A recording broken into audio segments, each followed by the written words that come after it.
그날 예수께서 집에서 나가사 바닷가에 앉으심에 큰 무리가 그에게로 모여들거늘 예수께서 배에 올라가 앉으시고 온 무리는 해변에 서 있더니 예수께서 비유로 여러 가지를 그들에게 말씀하여 이르시되 씨를 뿌리는 자가 뿌리러 나가서 뿌릴새 덜어는 길가에 떨어짐에 새들이 와서 먹어버렸고 더러는 흙이 얕은 돌밭에 떨어짐에 흙이 깊지 아니하므로 곧 싹이 나오나 해가 돋은 후에 타서 뿌리가 없으므로 말랐고 더러는 가시떨기 위에 떨어짐에 가시가 자라서 기운을 막았고 덜어는 좋은 땅에 떨어짐에 어떤 것은 100배 어떤 것은 60배 어떤 것은 30배의 결실을 하였느니라. 귀 있는 자들은 들으라 하시니라. 제자들이 예수께 나와 이르되 어찌하여 그들에게 비유로 말씀하시나이까. 대답하여 이르시되 천국의 비밀을 아는 것이 너희에게는 허락되었으나 그들에게는 아니 되었나니 무릇 있는 자는 받아 넉넉하게 되되 없는 자는 그 있는 것도 빼앗기리라. 그러므로 내가 그들에게 비유로 말하는 것은 그들이 보아도 보지 못하며 들어도 듣지 못하며 깨닫지 못함이니라. 이사야의 예언이 그들에게 이루어졌으니 일렀으되 너희가 듣기는 들어도 깨닫지 못할 것이요 보기는 보아도 알지 못하리라. 이 백성들의 마음이 완악하여져서 그 귀는 듣기에 둔하고 눈은 감았으니 이는 눈으로 보고 귀로 듣고 마음으로 깨달아 돌이켜 내게 고침을 받을까 두려워함이라 하였느니라. 그러나 너희 눈은 봄으로 너희 귀는 들음으로 복이 있도다. 내가 진실로 너희 이르니 많은 선지자와 의인이 너희가 보는 것들을 보고자 하여도 보지 못하였고 너희가 듣는 것들을 듣고자 하여도 듣지 못하였느니라. 그런즉 씨 뿌리는 비유를 들으라. 아무나 천국 말씀을 듣고 깨닫지 못할 때는 악한 자가 와서 그 마음에 뿌려진 것을 빼앗나니 이는 곧 길가에 뿌려진 자요 돌밭에 뿌려졌다는 것은 말씀을 듣고 즉시 기쁨으로 받되 그 속에 뿌리가 없어 잠시 견디다가 말씀으로 말미암아 혼란이나 박해가 일어날 때는 곧 넘어지는 자예요. 가시떨기에 뿌려졌다는 것은 말씀을 들으나 세상의 염려와 재물의 유혹에 말씀이 막혀 결실하지 못하는 자요. 좋은 땅에 뿌려졌다는 것은 말씀을 듣고 깨닫는 자니 결실하여 어떤 것은 100배, 어떤 것은 60배, 어떤 것은 30배가 되느니라 하시더라. 예수께서 그들 앞에 또 비유를 들어 이르시되 천국은 좋은 씨를 제 밭에 뿌린 사람과 같으니 사람들이 잘 때에 그 원수가 와서 곡식 가운데 가라지를 더 뿌리고 갔더니 싹이 나고 결실할 때에 가라지도 보이거늘 집주인의 종들이 와서 말하되 주여 밭에 좋은 씨를 뿌리지 아니하였나이까? 그런데 가라지가 어디서 생겼나이까? 주인이 이르되 원수가 이렇게 하였구나. 종들이 말하되 그러면 우리가 가서 이것을 뽑기를 원하시나이까? 주인이 이르되 가만두라. 가라지를 뽑다가 곡식까지 뽑을까 염려하노라. 둘 다 추수 때까지 함께 자라게 두라. 추수 때에 내가 추수꾼들에게 말하기를 가라지는 먼저 거두어 불사르게 단으로 묶고 곡식은 모아 내 곡간에 넣으라 하리라. 아멘. 하나님의 말씀 마태복음 13장 1절 13절 말씀으로 천국의 비밀이라는 제목으로 말씀을 선포할 때 주의 은혜가 저와 여러분에게 임하기를 예수님의 이름으로 축원드립니다. 아멘. 먼저 인사하는 시간을 갖도록 하겠습니다. 당신은 이미 하나님의 백성입니다. 당신을 보면서 당신은 이미 하나님의 백성입니다. 아멘. 정말 요즘 가을을 맞아서 정말 수확이 계절이고 결실하는 때라고 볼 수 있는데 우리들만 이렇게 수확하고 결실하는 게 아니라 하나님께서도 마찬가지로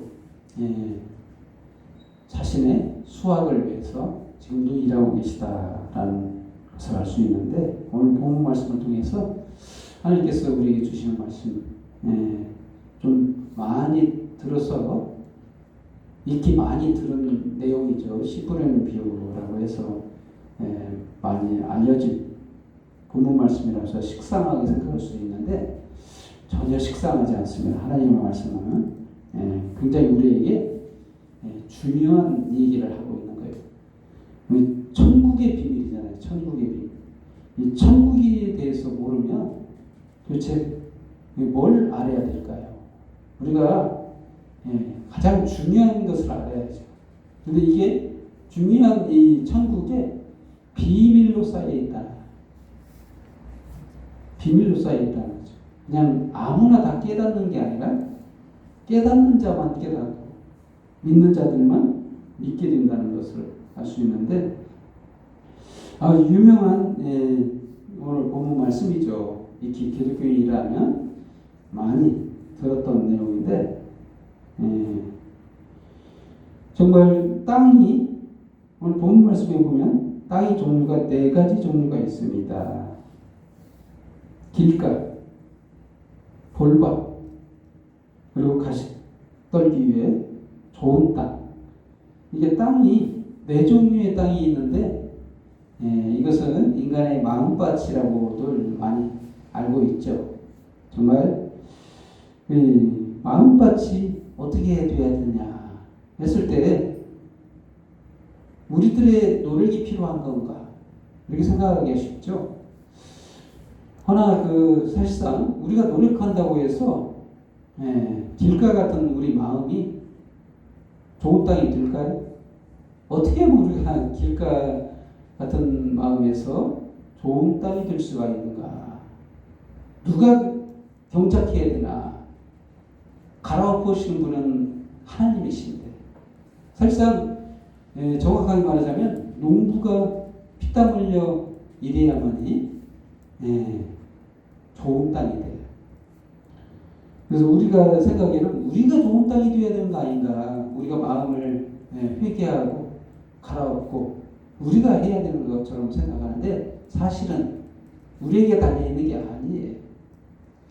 하나님의 일하심의 결과라고 볼 수 있는데, 첫 번째로 말하는 이 길가는 도대체 어떤 마음이면 왜 길가가 됐을까?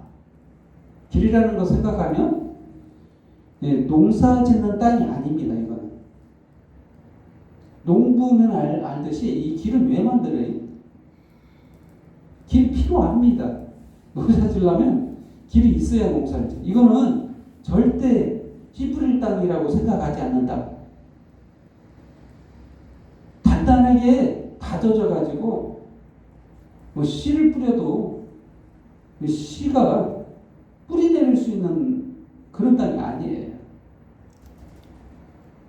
그리고 견고한 자기 신념으로 가득한 땅이에요. 이거는 뭘 의미하냐면, 예를 들어 성경에서 말하면, 예를 들어서 설명하자면 바벨 탑. 이게 바벨탑 사건을 아시죠? 성경에서 나와 있는 내용이니까. 바벨탑에 왜 이렇게 추진력이 왜 이렇게 셌는가? 사람들이 신념으로 똘똘 뭉쳐졌죠. 그래서 우리가 이름을 내자. 하늘에 닿게 탑을 쌓자. 왜 이렇게 그들이 신념으로 똘똘 뭉칠 수 있었는가? 시대적 배경을 좀 이해를 하셔야 하는데, 바벨탑이 쌓게 된 배경은 노아의 홍수 이후에요. 노아의 홍수 이후에 이들이 신념을 똘똘 뭉쳤는데, 우리가 이 홍수 같은 이 재난에서 피할 수 있는 길은 우리 노력밖에 없다. 우리가 힘을 모아 탑을 높게 차서 하늘에 닿도록 하면 아무리 물난리가 나도 우리가 살아남을 수 있다는 거예요. 그런 신념 아래 똘똘 뭉쳐서 자기들이 생명을 스스로 구원을 이루자, 이런 의미로 그들이 똘똘 뭉쳤기 때문에 누가 꺾을 수가 없어요. 하나님도 포기했어요. 이들의 마음을 바꿀 수가 없다는 걸 알고 이들을 언어를 혼잡케 해서 흩으셨다. 우리가 생각하기에는 겉모습은 얼마나 아름다워요. 우리 함께하자. 우리 함께해서 힘을 모아서 재난을 극복하자. 얼마나 높은 좋은 그런 모습일까요? 누가 봐도 그러는데 이러한 신념들이 바로 길가라는 거예요. 정말 하느님 말씀이 들어가질 않아요. 어떠한 이념으로 가득한 그들 신념으로 가득한 사람들은 마음이 바뀌들 않는다는 거예요. 아무리 하느님 말씀을 전해도 특히 오늘 본문 말씀에서 누가 그런 또 길가 같은 마음인가? 바로 바리새인과 그 이스라엘 그 유대인들이 그랬다는 거죠. 율법을 쫓는 그들이 그랬다는 거예요. 그래서 오늘 본문 말씀에서도 이렇게 11절과 12절 말씀 이렇게 말씀하시죠. 천국의 비밀을 아는 것이 너희에게는 허락되었으나 그들에게는 아니 되었나니. 그들은 도대체 그들이 누구냐? 이 말씀을 같이 듣고 있는 그 바리새인과 서기관들, 예수님의 잘못을 책잡으려고 쫓아다니는 그 유대인들, 율법을 목숨보다 아끼는 오직 율법, 오직 복음이 아닌 오직 율법을 쫓는 그들이 이 길가와 같은 마음이라는 거예요. 그래서 예수님께서 하신 말씀이 내가 그들에게 비유로 말하는 것은 그들이 보아도 보지 못하며 들어도 듣지 못하며 깨닫지 못함이니라 이렇게 말하고 있어요. 안 바뀐다는 거예요. 아무리 말씀을 전해도 이미 포기한 이 길가 같은 마음, 이 길은 정해졌어요. 마음이 정해진 것을 말해요. 그냥 안 바뀌어요. 아무리 해도 이 길이라고 해가지고 갈 길이 정해진 길, 그런 의미를 갖고 있어요. 단단해가지고 농사질 생각이 없는 견고한 땅을 말하는 건데 결코 이런 땅은 정말 좋은 땅이 되기가 쉽지 않습니다. 아무리 농부가 애를 써도 안 되는 그런 땅을 말합니다. 하나님은 이 마음에 말씀을 전해서 우리 마음을 갈고 닦으시는데, 갈아엎으시는데 아무리 말씀이 들어가지 않는 그런 땅, 바로 길가라는 거예요. 그래서 첫 번째로 하나님 우리에게 주신 말씀, 좋은 땅이 되기 위해까지. 그래서 첫 번째로 좋은 땅으로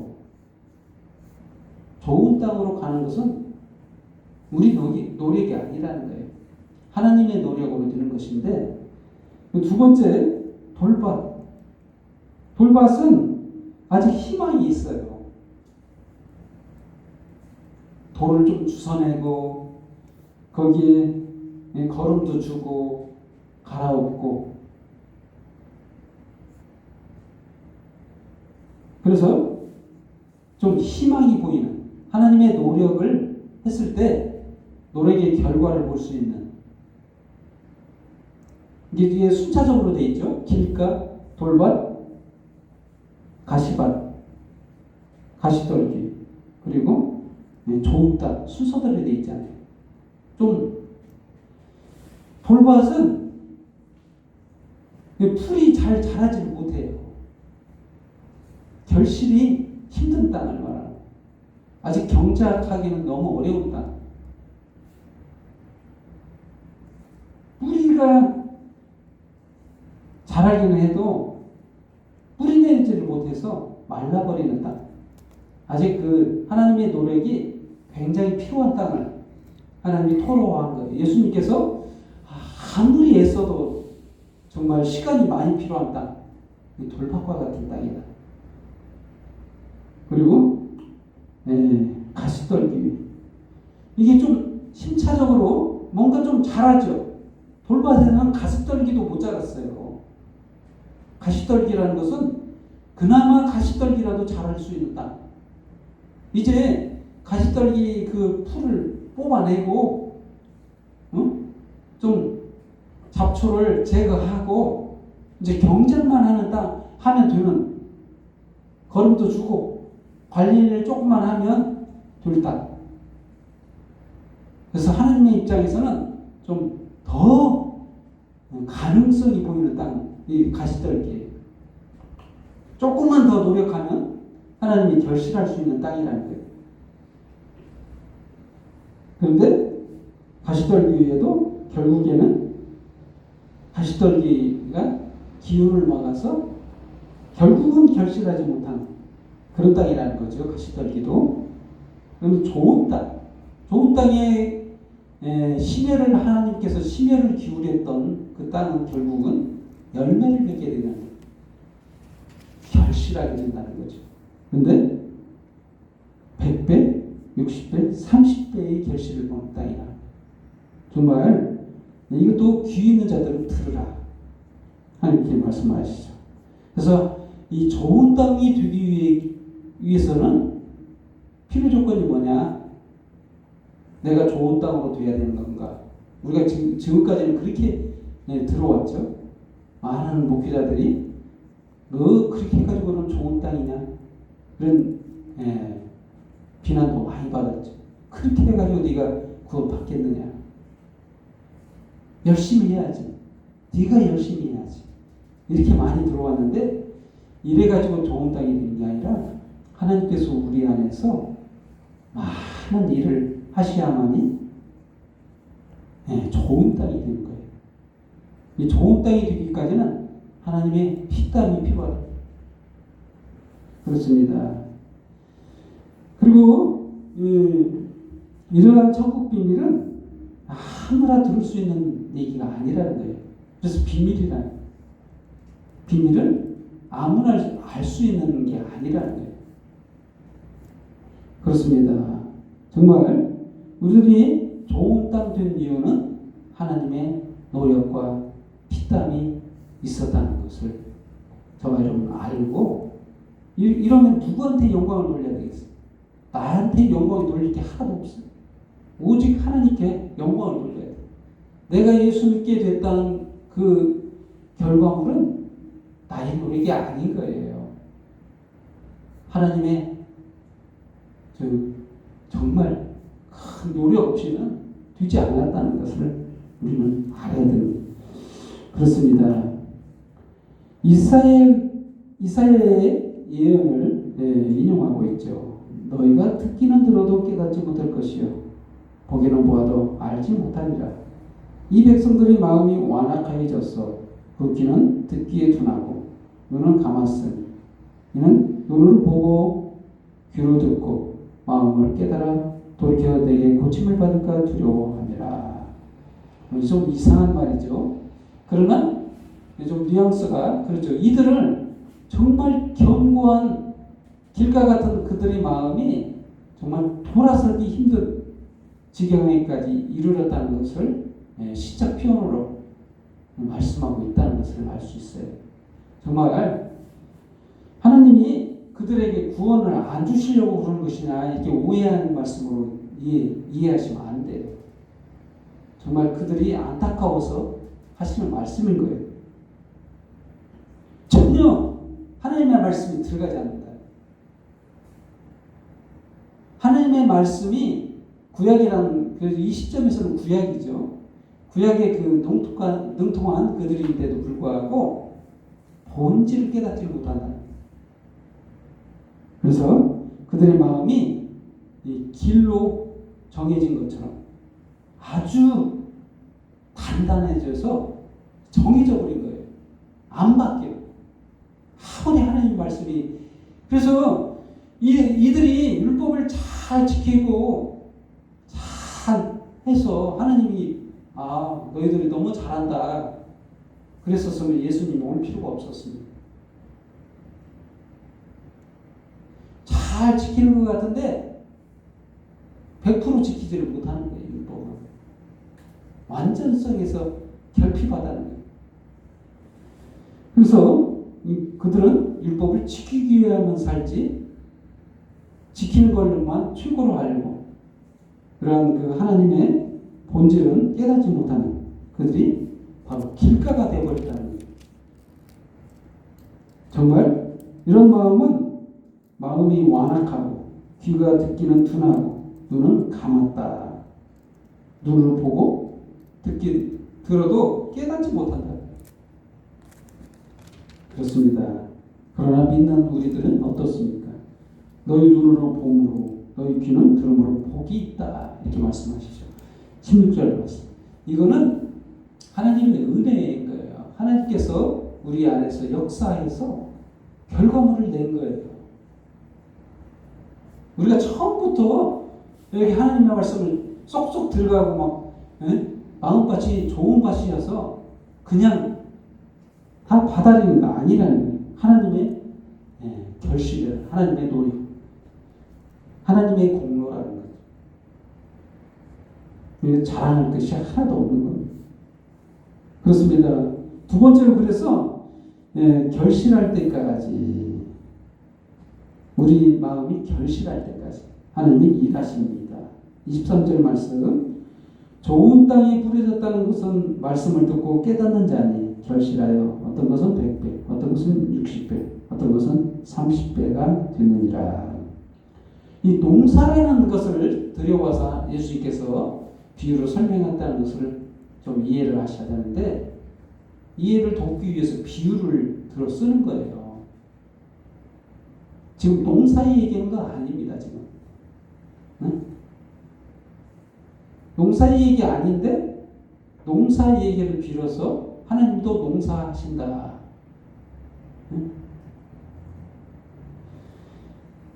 곡식 거두는 얘기하려고 쓴 게 아니잖아요. 근데 우리들도 하나님이 곡식처럼 거두시는 것처럼 필요한 것들을 결실하기 위해서 이 땅에 우리들을 두셨다는 것을 말씀하고 있는 겁니다.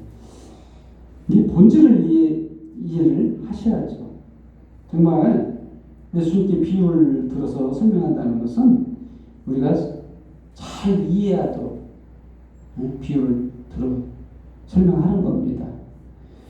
그래서 우리들이 결실할 때까지 누구의 노력이 필요한가? 돌밭이 좋은 땅 되려고 회개하고 막 자기 마음밭을 찢고 그래야 되는 것이냐? 내가 그렇게 할 수 있는 것이냐? 그건 불가능합니다. 돌밭을 경작하시는 분은 바로 하나님 분이시죠.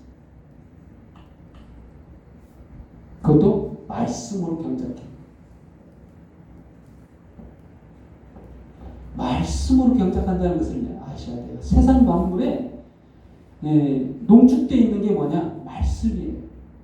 세상 온 천지에 이 말씀이 편만하게 깔려 있어요. 우리가 그것을 모를 뿐이에요.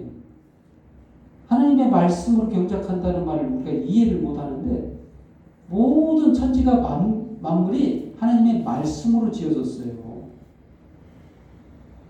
여러분, 하나님이 손이 있어요?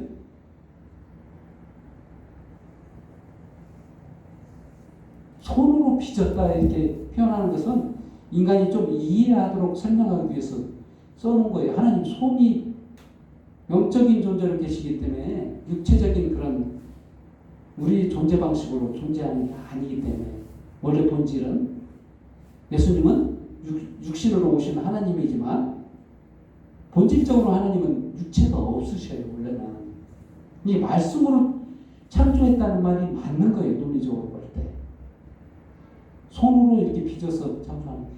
하나님은 뭐가 재료가 있어서 뭘 만드는 게 아니고 그냥 말로써 있게 하고 말로써 존재케 한다. 이게 하나님이라는 게, 이게 신이죠. 그렇습니다. 이 땅 가운데도 그래서 말씀이 완전히 농축되어 있어요. 그래서 우리들이 이 세상 만물을 좀 바라보면서 조금만 묵상하면 바로 하나님의 말씀, 하나님의 깊으신 뜻이 거기 녹아져 있음을 이해할 수 있다는 거예요. 단지 우리가 생각하지 않기 때문에. 하나님의 말씀으로 우리를 경작하세요. 돌밭과 같은 우리의 마음 하나님의 말씀으로 녹아지게 하시고 깨어지게 하시고 가루가 되게 하셔서 좋은 땅으로 되기까지 노력하신다. 심지어는 좋은 땅 만들었더니 가시던 물이 또 자라고 그런다는 거예요. 또한 하나님은 그런 가시던 물을 제거하시고 좋은 땅 되기까지 가시던 물을 뽑을 때 얼마나 상처가 나겠어요. 가시가 있는데 자기는 농부는 피 흘리면서까지 좋은 땅 만들기 위해서 십자가에 죽기까지 우리를 좋은 땅 만들었다는 거예요. 그런 의미입니다. 꼭 가시떡이냐 피 흘림이 필요하다. 가시를 뽑으려면 피 흘림이 없이는 안 되기 때문에 좋은 땅 만들려고 이렇게까지 노력한다는 그렇습니다. 네, 하나님의 그 노력, 예수님의 그 십자가의 그 공로 없이는 좋은 땅 될 수가 없는 거예요. 그렇습니다. 또한 결실할 때까지 일하시는 이 결실의 극치는 뭐냐? 예수님이 이 땅에 밀알로 썩어져서 한 나무를 심었어요. 그 나무를 심고 우리에게 가지로 전복시켜서 우리들을 가지로 전복시켜 저번 주 말씀처럼 이 땅에 죽어져서 예수님이 죽어져서 우리를 새 생명으로 살아가게 하시려고 십자가의 그 길을 가셨다는 거예요. 그렇습니다. 세 번째로는 농부의 결단. 30절 말씀. 둘 다 추수 때까지 함께 자라게 두라. 추수 때에 내가 추수꾼들에게 말하기를 가라지는 먼저 거두어 불사르게 단으로 묶고 곡식은 모아 내 곡간에 넣으리라 하리라. 정말 오늘 이 본문 말씀을 보면서 좀 못 느끼는 거 있으세요? 뭘 못 느끼는가 모르겠는데 얼마나 농사가 힘든가. 정말 실제로도 농사는 힘들어요. 굉장히 힘듭니다. 자칫 잠깐 한눈 팔면 농사 망치는 거예요. 그런데 농부의 결단 보세요. 아무리 좋은 밭에 이제 좋은 밭이 됐어요. 예수님의 노력으로 하나님의 노력 피 흘림으로 십자가의 구속하심으로 좋은 땅 만들어 놨더니 거기에 좋은 땅이 좋은 씨를 뿌렸는데 밤에 왔더니 그 좋은 땅에 또 가라지도 뿌려놓은 거예요. 원수가. 정말 농사 힘들죠. 기껏 하나님이 좋은 땅 만들어 놨더니 응? 거기에 원수가 와서 가라지를 또 더 뿌려놓았다. 엄청 잘 자라요. 가라지는 또. 더 크죠. 티나게 더 잘 자랍니다. 더 보기 좋게 잘 자라고. 곡식과 함께 잘 자라서 이제 종들이 주인에게 말합니다. 이 가라지 뽑아야 되는 거 아닙니까 저거. 영양분을 많이 뺏어서 곡식이 잘 연결지 못하는 거 아닌가요? 하면서 뽑아야 된다 주장합니다. 그래서 주인이 말하죠. 주인의 결단. 여기서 나오죠.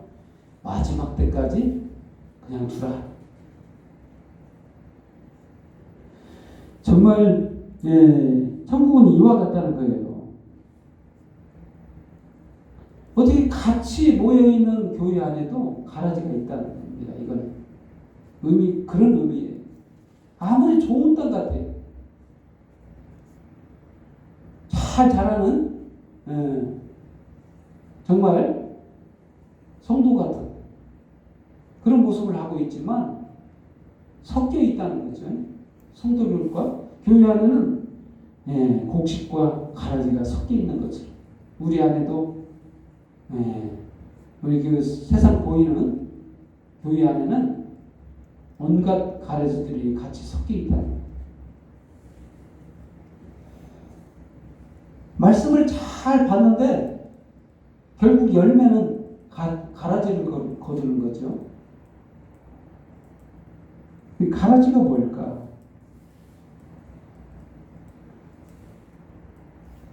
가라지는 어떻게 보면 의미를 설명하자면 그렇습니다. 결국은 열매가 맺지 않는 결실을 하는데 열매가 아닌 거예요. 똑같은 토양에서 자라는데 똑같은 하나님의 말씀으로 양육되는데 또 불구하고 누가 심었나? 원수가 심었다잖아요. 원수가 뭘 심나? 사실상 말씀을 심는 거 아니에요. 원수들은 하나님의 말씀을 심지 않습니다. 절대. 원수가 심는 건 뭐냐? 거짓을 심어. 진짜가 아닌 진짜 같은 걸 심어. 특이하죠? 진짜 같은 걸 심는다. 예를 들면 돈이 최고야. 예수 믿으면서도 돈 똑같이 벌면 좋지. 그래서 돈이 최고지. 그래도 예수 믿으면서 돈도 벌자. 뭐 이렇게 살짝 섞여버릴 수가 있어. 말씀과 살짝 섞어버리면 이게 섞은 복음. 거짓을 심었잖아요. 이게 사단이 뱀을 유혹하면서 거짓을 심었잖아요. 하와에게 말하면서 선악과를 먹으면 정령 죽으리라 하신 그 하나님의 말씀을 살짝 바꿔서 안 죽는다. 거짓으로 바꿔버렸잖아요. 완전히 바꿔버린 거죠. 그거는. 그렇습니다. 이와 같이 주인의 결단, 농부의 결단은 마지막 추수 때까지 두어라. 뭐 때문에 그럴까요? 곡식을 뽑을까? 곡식들을 보호하기 위해서. 사실은 아무리 교회가 우리 눈에 정말 보잘것없고 형편없고 그럴지라도 비난거리고 할지라도 그 안에 정말 곡식이 있을 수 있다는 거예요. 우리가 보기에는 정말 다 가라지 같은 그런 모습들만 우리들의 세상 가운데 비춰지지만 그 안에도 곡식들이 있어요. 정말 안타깝지만 이러한 힘든 상황, 어려운 환경 속에서도 나름 잘 견뎌내면서 잘 자라고 있는 하나님의 백성, 하나님의 자녀들이 있다는 거예요. 하나님의 남겨둔 남은 자가 그들 가운데 있어요. 그래서 하나님은 자신의 성과를, 자신의 그 결실을 위해서 지금도 꾸준히 일하고 계신 하나님. 그게 바로 천국의 비밀이라. 아멘. 결론을 내리겠습니다. 이 모든 결실의 비밀은, 천국의 비밀은 하나님이 안에서 얻을 수 있어요. 비밀의 키는 바로 예수 그리스도의 십자가의 공로, 거기에 있어요. 그걸 믿는 자와 안 믿는 자, 바로 예수 그리스도의 십자가의 공로로 우리들을 구원하신 그 하나님의 은혜를 받아들이냐 안 받아들이냐, 바로 그걸로 결론이 나 있는 거예요. 정말 믿는 자들은 바로 예수 그리스도 십자가의 공로, 바로 피로써 속죄함을 입은 하나님의 자녀들의 그런 그 속에서만이 천국의 비밀을 열 수 있는 키가 거기에 있다는 것이. 저와 여러분 그걸 깨닫고 믿음으로 화답하는 저와 여러분 되기를 예수님의 이름으로 축원드립니다. 기도하겠습니다. 하나님 아버지 감사합니다. 오늘 참으로 주님의 크신 좋은 날을 저희들에게 허락하사 오늘 이 시간 주님 앞에 영광과 경배와 찬양을 돌리게 하시니 감사합니다. 저희들을 참 좋은 받기 위해서 지금까지 일하시고 결실하기까지 주님의 그 노력, 그 결실이 이제 우리 속에서 역사하사 정말로 하나님의 놀라운 은혜 가운데 기쁨으로 주님을 영접하고 주님 안에서 기쁜 마음으로 살아갈 수 있게 하시니 감사합니다. 오늘 이 시간 놀라운 주님의 말씀을 마음속에 새기며 살아가는 저와 여러분 되기를 주님이 항상 도우시고 성령님을 보내사 함께하여 주옵소서. 모든 영광 주님 앞에 돌려오며 예수님의 이름으로 기도합니다.